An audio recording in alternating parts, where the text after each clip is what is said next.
Muchas gracias, hermanos. En esta tarde, hermanos, les invito primeramente, antes de comenzar el tiempo, a que oremos al Señor para que nos dirija en la predicación de la palabra. Todos inclinando su rostro y oremos. Te damos gracias, Padre Celestial, en esta tarde por permitir a tu iglesia reunirse, Señor. Reunidos para alabar tu nombre, glorificarte a ti. Tener el tiempo, Señor, especial de Santa Cena. Te pedimos, Padre, que en este tiempo tú nos guíes para poder comprender la grandeza de tu palabra. Que podamos aprenderla, Señor, y aplicarla a nuestra vida. Te pido, Padre, que en el mundo donde esté predicándose tu palabra, Señor, las iglesias que se encuentran reunidas alrededor de este país, en nuestra tierra, que puedan tener, Señor, libertad para hacerlo, que puedan predicarla y exponerla, Señor, con claridad, y que puedan venir, Señor, arrepentimiento a aquellos que has destinado para salvación eterna. Te pido, Padre, pues, que nos dirijas en esta tarde. Bendícenos, Padre, en Cristo Jesús. Amén. Acabamos de tener la lectura ahí en 2 Corintios, capítulo 5, y es una porción magnífica. Pero quisiera que en esta tarde, hermanos, pudiéramos solamente concentrarnos en el último versículo del capítulo 5, el versículo 21. Dice, al que no conoció pecado, por nosotros lo hizo pecado, para que nosotros fuésemos hechos justicia de Dios en él. En esta tarde quisiera detenerme, hermanos, para que podamos meditar en estos versículos que son profundos, en este versículo específicamente que es muy profundo. Es una de las joyas, vamos a decirlo así, de la Escritura, porque nos da respuesta a la pregunta que como hombres nos podemos hacer. Y es una pregunta que constantemente la humanidad se hace. ¿Cómo puede un Dios perfectamente justo, que por su naturaleza debe de castigar al pecado, declararme justo a mí, que soy un pecador culpable?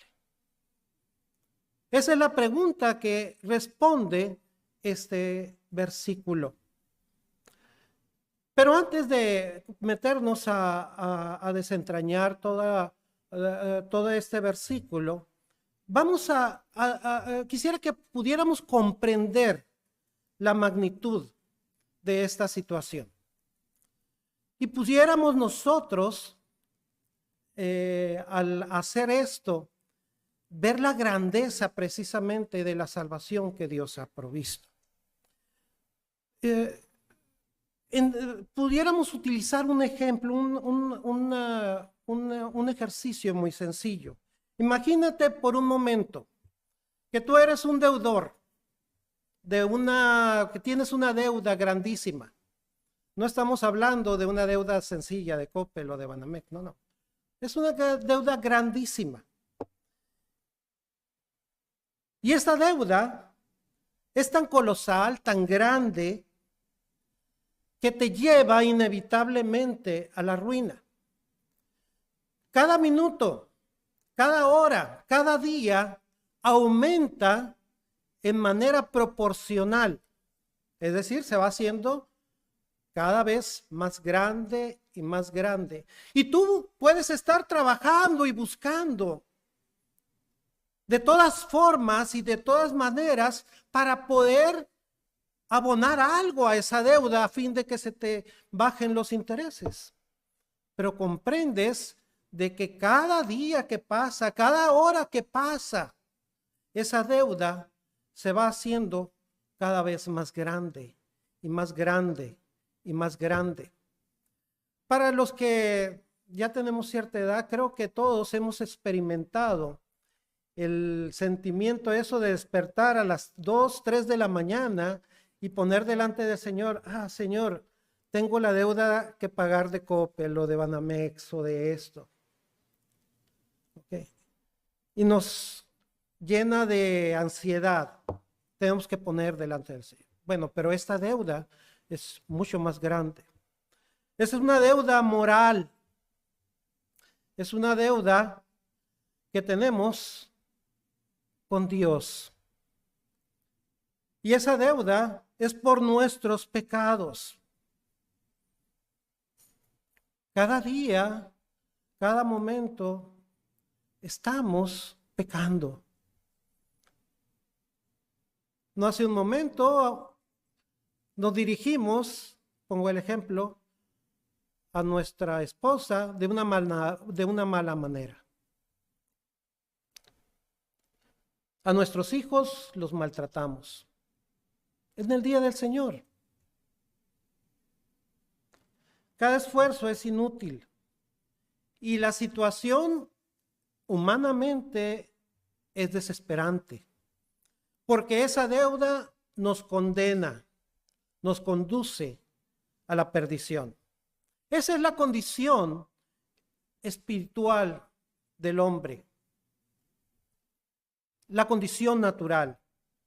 Nuestro pecado, cada pensamiento, palabras, obras que no se conforman a la perfecta ley de Dios, se va acumulando como una deuda infinita. Y la justicia divina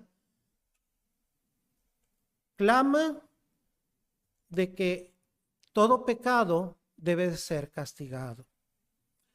Espiritualmente, entonces, estamos en bancarrota, condenados en bancarrota espiritual. Y en medio de esa desesperación, el apóstol Pablo escribe este versículo como un embajador de Cristo que nos ruega, el versículo 20, así como somos embajadores en nombre de Cristo, como si Dios rogase por medio de nosotros, os rogamos en el nombre de Cristo, reconciliaos con Dios. Y enseguida nos dice por qué podemos entonces reconciliarnos con Dios. Y el versículo es, al que no conoció pecado, por nosotros lo hizo pecado para que nosotros fuésemos hechos justicia de Dios en él. En este versículo entonces encontramos, vamos a decirlo así como lo decía Carlos Spurgeon, el corazón, el centro del evangelio. Porque aquí tenemos primeramente la perfección del sustituto, al que no conoció pecado. La profundidad de esa sustitución que hizo, por nosotros lo hizo pecado. Y el resultado de la sustitución, para que nosotros fuésemos hechos justicia de Dios en él. Entonces, hermanos, esos son los 3 puntos que vamos a ver en esta tarde rápidamente. Y empezamos con la perfección absoluta del sustituto, al que no conoció pecado. ¿A quién se refiere Pablo cuando está mencionando al que no conoció pecado? A nuestro Señor Jesucristo, definitivamente. Él es el único que podemos decir con toda la grandeza y proclamarlo a todo el mundo que no ha pecado. No dice simplemente que no pecó, dice que no conoció pecado. Y esto va más allá de actos, va mucho más profundo que simplemente no hacer algo. Es su naturaleza misma. El pecado era en realidad ajeno completamente a él. Él es santo, sin mancha, perfecto. Vamos a hablar tantito acerca de sus perfecciones. Primeramente vamos a ver su santidad. El apóstol Pedro lo llama el Cordero sin mancha. Vayan a primera de Pedro 1:18. Sabiendo que fuisteis rescatados de vuestra vana manera de vivir, la cual recibisteis de vuestros padres. Está hablando acerca de nosotros. Dice, no con cosas corruptibles como oro o plata, sino con la sangre preciosa de Cristo, como de un cordero sin mancha y sin contaminación. Cuando está refiriéndose aquí sin mancha y sin contaminación, es de que es perfecto en toda la medida. Él no ha pecado. Por eso en Hebreos capítulo 7, si pueden ir tantito a Hebreos capítulo 7, en el versículo, vamos a empezar del versículo 22, dice así, por tanto Jesús es hecho fiador de un mejor pacto. ¿Y cuál es ese pacto? Dice, y los otros sacerdotes llegaron a ser muchos debido a que por la muerte no podían continuar. Mas nuestro Señor Jesucristo, por cuanto permanece para siempre, tiene un sacerdocio inmutable, por lo cual puede también salvar perpetuamente a los que por él se acercan a Dios, viviendo siempre para interceder por ellos. Porque tal sumo sacerdote, escuchen esto, nos convenía, santo, inocente, sin mancha, apartado de los pecadores y hecho más sublime que los cielos. Él nos convenía a nosotros. Él como nuestro representante, como nuestro sumo sacerdote, tenía que ser santo e inocente. Desde su concepción milagrosa por obra del Espíritu Santo a su último aliento en la cruz del Calvario, fue perfectamente puro y aceptable a Dios. No había pecado en su naturaleza y a diferencia de todos nosotros, nunca cayó en pecado. Él podía desafiar a todos sus enemigos cuando le acusaban. Y él fue el único que podía presentar, ¿se acuerdan allá en Juan capítulo 8, 46? Después de que tiene la discusión con aquella mujer que fue sorprendida en adulterio, que fue acusado. Pero nuestro Señor Jesucristo le dice a sus acusadores, ¿quién de vosotros me redarguye? Es decir, me reprende. Puede decir que yo he pecado. Ninguno de ellos podía hacerlo, porque era en su naturaleza perfecta, santa. El Cordero sin mancha y sin contaminación. Pero ¿por qué era necesario esta perfección? ¿Por qué es tan crítico el hecho de que él tenía que ser perfecto? Porque primeramente iba a ser un sacrificio a Dios. Y es un sacrificio por el pecado. Y Dios demandaba en la ley del Antiguo Testamento que el sacrificio tenía que ser sin defecto. En Levítico capítulo 22, 17, no es necesario que vayan, dice así. También habló Jehová a Moisés diciendo, habla a Aarón y a sus hijos y a todos los hijos de Israel y diles, cualquier varón de la casa de Israel o de los extranjeros que ofreciere su ofrenda en pago de sus votos y como ofrendas voluntarias ofrecidas en holocausto a Jehová, es decir, las ofrendas que se estaban presentando, los sacrificios que se iban a presentar, para que sea acepto, ofreceréis macho sin defecto entre el ganado vacuno, de entre los corderos y de entre las cabras. Ninguna cosa haya defecto, que haya defecto ofreceréis, porque no será acepto por vosotros. Es decir, que la ley demandaba que el sacrificio que se ofreciere por los pecados tenía que ser aquel cordero, aquella ofrenda perfecta. No podía tener mancha, no podía tener ninguna enfermedad. Tenía que ser perfecto, porque era una forma en que presentaba al futuro a nuestro Señor Jesucristo, el Cordero de Dios, perfecto, inmolado. Si Cristo hubiera tenido una mancha, un pecado propio, cualquier detallito, hubiera necesitado Él un Salvador para sí mismo. Él tenía que ser perfecto, sin mancha. No podía pecar, ni tener pecado, porque Él debería de presentarse precisamente en su perfección para limpiarnos de nuestros pecados. Imagina tantito, si tú pides prestado, normalmente se te exige que haya una persona que respalde ese préstamo, un aval. Si tú haces el préstamo, normalmente te piden de que una persona te respalde. Pero lo que primero que investigan las personas que te están haciendo el préstamo es si el aval puede cubrir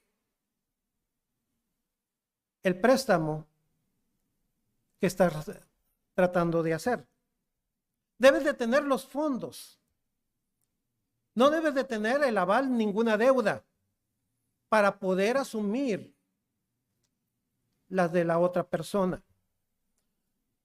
En cierta manera, nuestro Señor Jesucristo no tenía ninguna deuda del pecado y estaba calificado entonces para asumir esa situación, tomar nuestros pecados, asumirlos ante el tribunal de Dios. Nuestro Señor Jesucristo entonces debería de ser perfecto, sin mancha, para poder presentarse. Por eso dice la Escritura, al que no conoció pecado. Al que no conoció pecado. Subrayemos esto siempre, hermanos, de que nuestro Salvador es un Salvador santo, perfecto para nosotros. Y después pasa a lo que pudiéramos llamar el intercambio más asombroso que se pudo haber hecho en todo el mundo. Muchas veces es difícil de comprender esta parte para nuestra mente finita. ¿Cómo Dios, al que no conoció pecado, por nosotros lo hizo pecado? En la doctrina, esto se le llama la imputación judicial. Es decir, que fue puesto sobre la persona de Cristo nuestro pecado. Al considerar estas frases debemos de ser muy cuidadosos. No significa de que la naturaleza santa de nuestro Señor Jesucristo fue corrompida o que Él pecó. No, fuera semejante idea. Dice sencillamente que se hizo pecado. No dice que se volvió pecado. Se hizo pecado. Al que no conoció pecado, por nosotros lo hizo pecado. Dios Padre cargó en nuestro Señor Jesucristo, su Hijo, santo, sin mancha, y lo trató como si fuera pecador. No que Él haya cometido pecado, sino que lo trató, derramó y puso sobre Él, eso es lo que se llama imputación precisamente, puso sobre Él la culpa de su pueblo. Todos nuestros pecados, pasados, presentes, futuros, de toda la humanidad fueron puestos sobre Él. Su deuda o nuestra deuda fue legalmente transferida y cargada a su cuenta. Eso es lo que significa esto. Y es una cuestión legal, es una transacción en la que nosotros no intervenimos. Fue una cuestión entre Dios Padre y Dios Hijo y Dios Espíritu Santo. La Trinidad completa intervino. Por eso el profeta Isaías en Isaías 53:6 escribió: mas Jehová cargó en él el pecado de todos nosotros. Y aquí es donde empieza, ¿por qué? Yo merecía ese castigo. Pero Dios decía, tú nunca lo vas a poder pagar. Y nadie, absolutamente nadie puede pagarlo. Era necesario que Dios Padre cargara en él el pecado de todos nosotros. Y Cristo voluntariamente recibió el castigo de la justicia divina y soportó a lo largo del Calvario todo el infierno que nosotros merecíamos. ¿Qué significaba esto para Cristo? Significó que tenía que soportar la ira santa de Dios por nuestros delitos y pecados. Tenía él que llevar todas las cargas de nuestras iniquidades. La ira de Dios fue puesta sobre él. Vayan tantito a Romanos capítulo 1.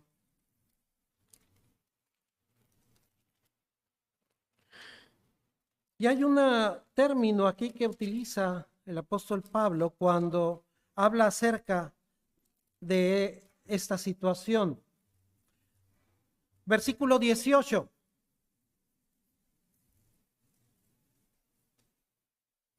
Porque la ira de Dios se revela desde el cielo contra toda impiedad e injusticia de los hombres que detienen con injusticia la verdad.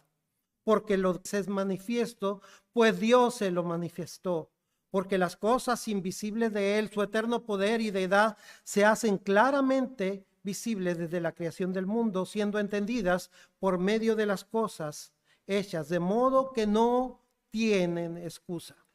Y enseguida el apóstol Pablo empieza a decir por qué se refleja la ira de Dios. En ese momento estaba el Señor recibiendo el castigo por nuestros pecados. ¿Cuáles son esos castigos? Esos pecados, dice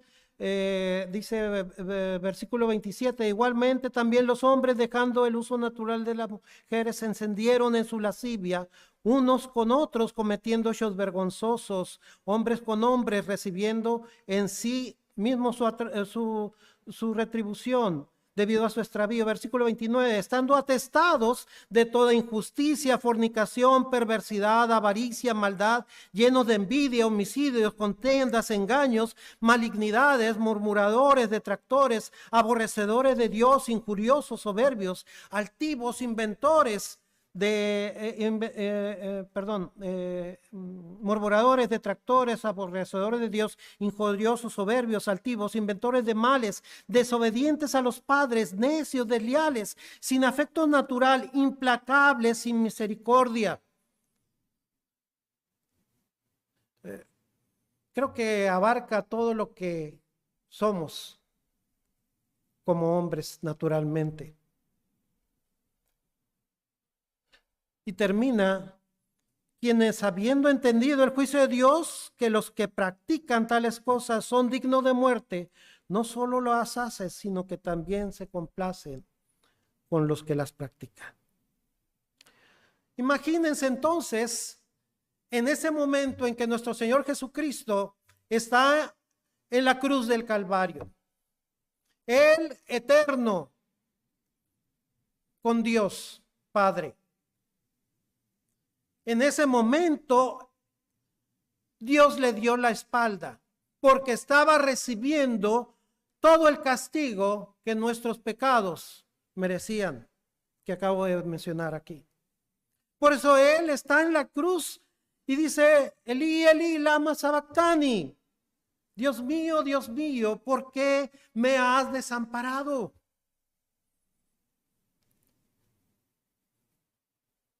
Creo que nunca ha habido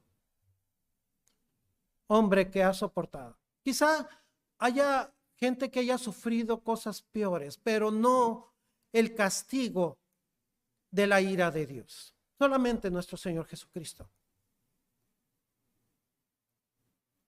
En ese momento de oscuridad, el Padre apartó su rostro de su Hijo. Cristo fue abandonado para que tú y yo nunca lo fuéramos.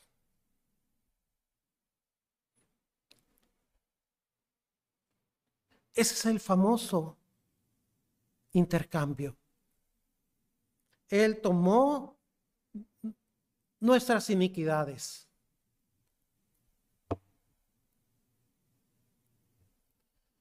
Fue hecho maldición por nosotros, dice Gálatas 3:13. Cristo nos redimió de la maldición de la ley. Hecho por nosotros maldición, porque está escrito, maldito todo el que es colgado en un madero. Nuestro Señor Jesucristo lo sufrió hasta lo último. Derramó toda su sangre hasta la muerte. Y esto no fue un accidente trágico. No fue algo circunstancial. Fue un acto soberano y voluntario. Un acto de amor de nuestro Señor Jesucristo. Se entregó a sí mismo por nosotros, ofrenda y sacrificio a Dios en olor fragante. Entonces, cuando contemplemos la cruz, debemos de ver más que unos maderos cruzados, que clavos, que una cruz, una corona de espinas allí. Debemos de ver que es la muestra de nuestra culpa y que el Salvador perfecto, santo, puro, demostró su amor al tomar el lugar que nosotros merecíamos ahí.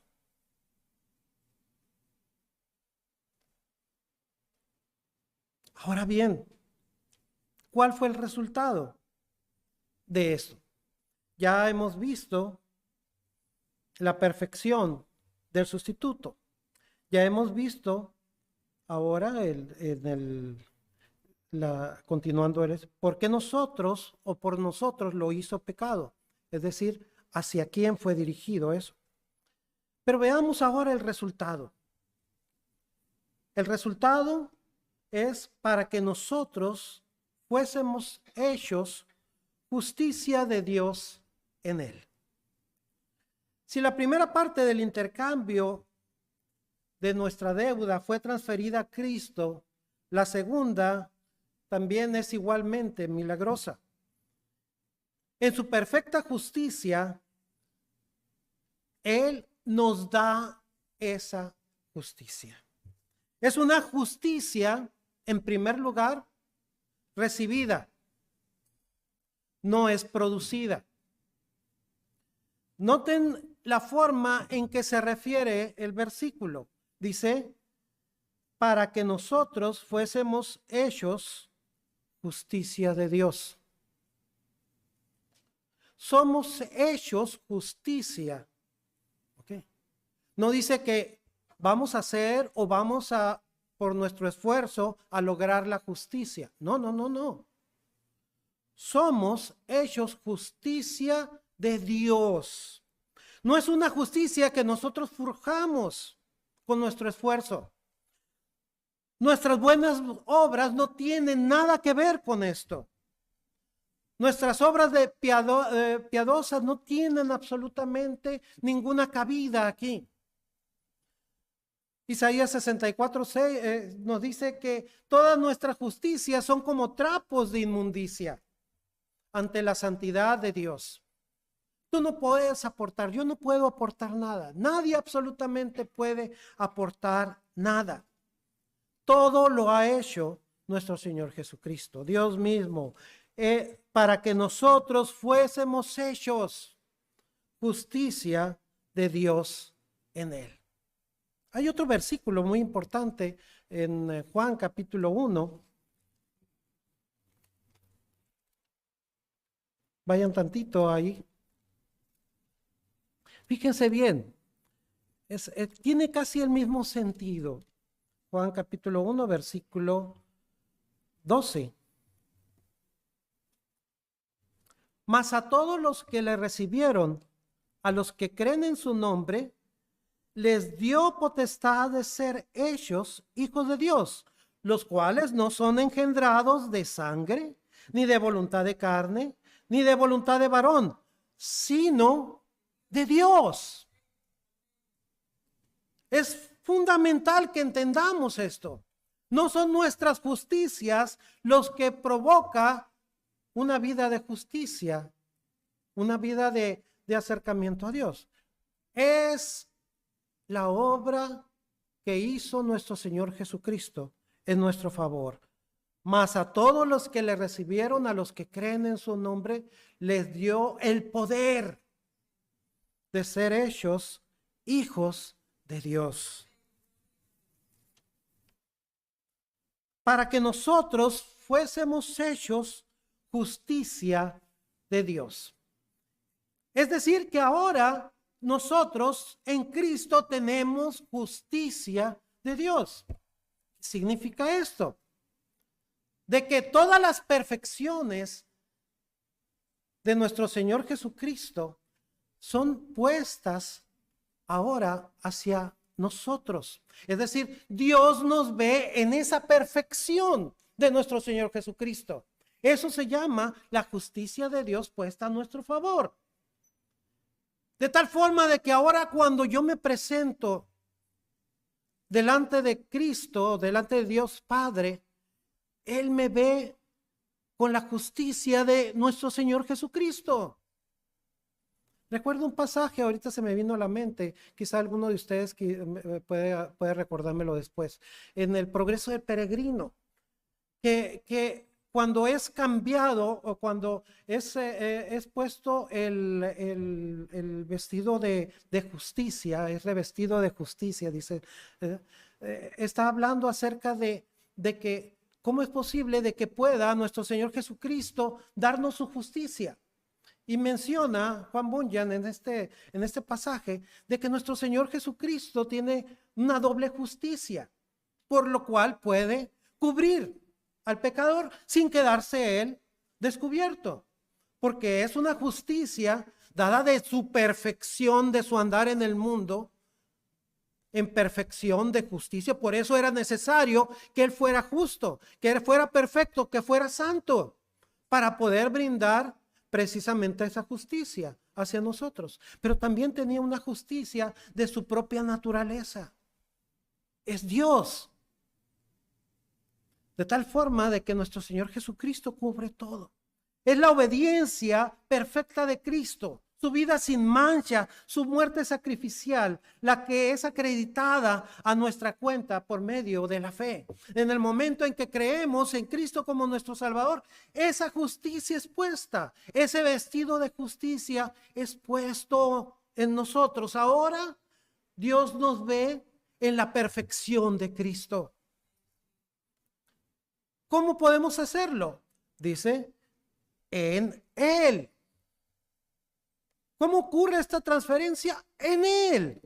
La clave está en estas palabras. Es en Él. Por la fe, que es un don de Dios, somos unidos espiritualmente a nuestro Señor Jesucristo. De la misma manera que una esposa es unida a su esposo y comparte todo su estatus, todas sus riquezas, así nosotros, al ser unidos a Cristo, compartimos este nuevo estatus. Por eso es de que podemos ahora presentarnos delante de Dios. La bancarrota espiritual ha sido eliminada porque todo ha sido saldado, ha sido pagado. Nuestro Señor Jesucristo dijo, consumado es. Y en ese momento, los pecados para todo aquel que en Él cree fueron borrados. Nuestro Dios ve la vida perfecta y la obediencia intachable de su propio Hijo en nosotros. ¿Qué significa entonces tener la justicia de Dios en Cristo? Primeramente, que ahora tenemos paz y acceso a Él. Justificados pues por la fe, tenemos paz para con Dios por medio de nuestro Señor Jesucristo. Romanos 5:1. Antes estábamos enemistados con Dios. Ahora tenemos paz. ¿Qué es lo que anhela todo hombre? Paz. Porque vive en constante guerra, primeramente con su Creador.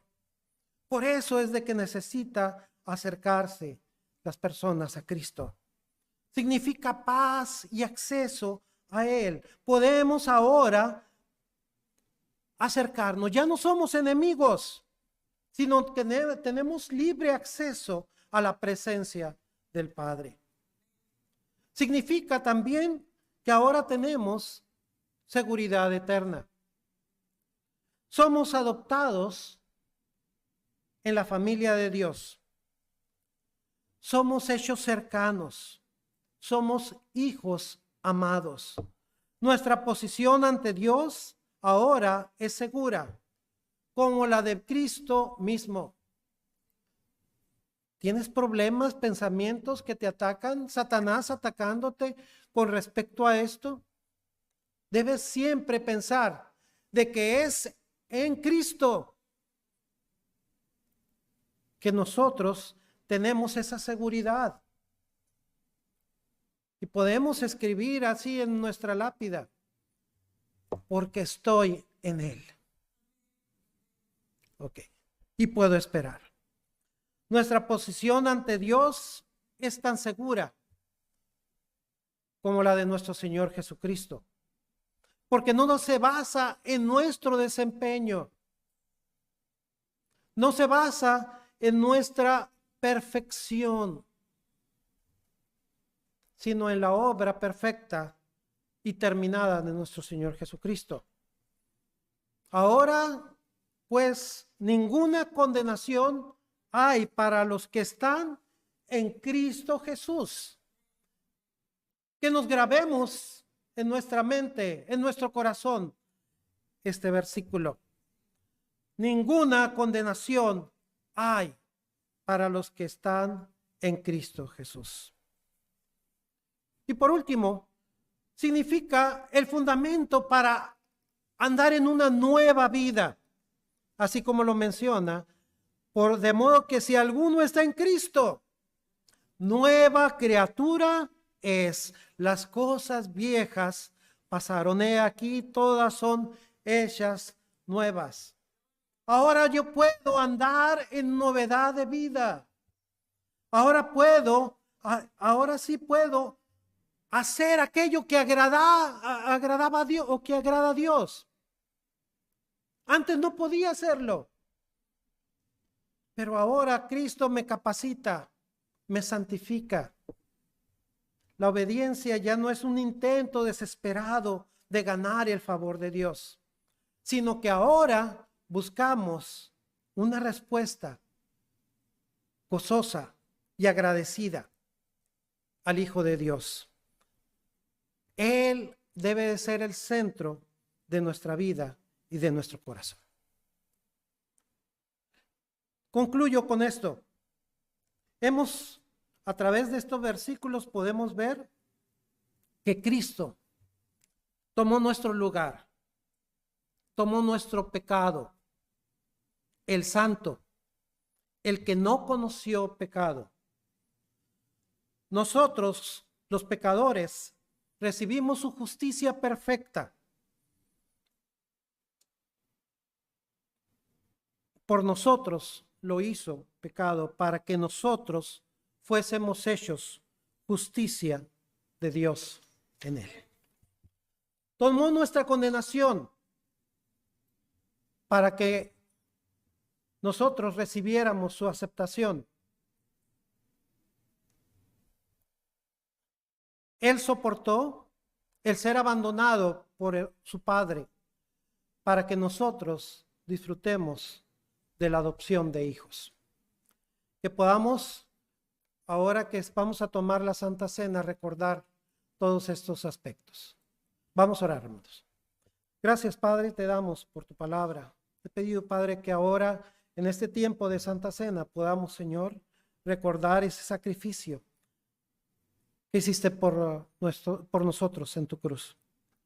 Te pido, Padre, que pueda ser el centro de nuestros pensamientos, de que tú, Señor, tomaste nuestro lugar y nos diste vida eterna. Gracias. En Cristo Jesús. Amén.